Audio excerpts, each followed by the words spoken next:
Isang maulang hapon guys. Maulan po dito ngayon. Kakaulan lang dito sa Dipnay.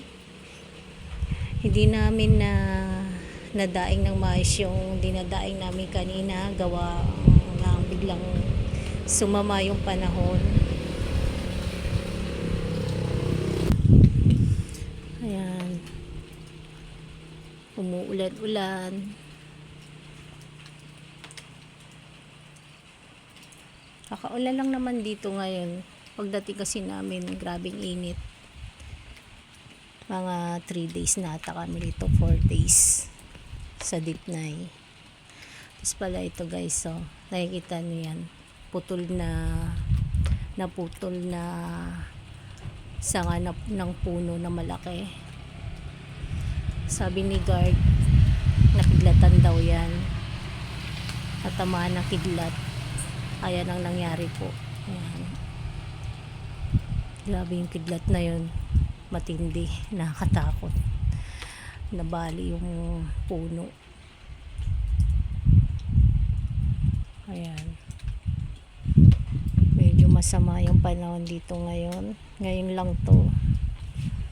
Kanina lakas pa ng init. Ngayon. Sama na yung panahon. Hindi na maganda. Madilim ang kalangitan.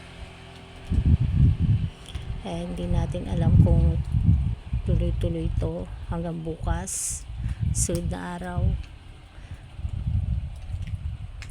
na uulan hanggang sa maglakas yung ulan.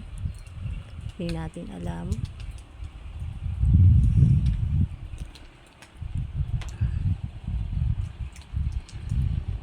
Yan.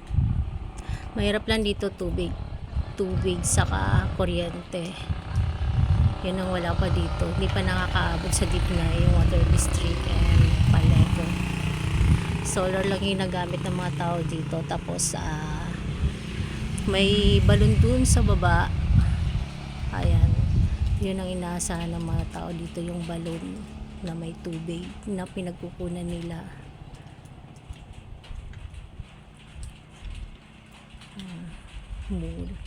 Umuulan.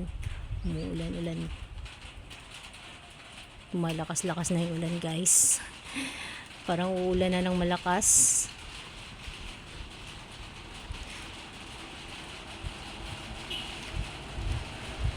Alam ko may bagyo ngayon dito sa Palawan.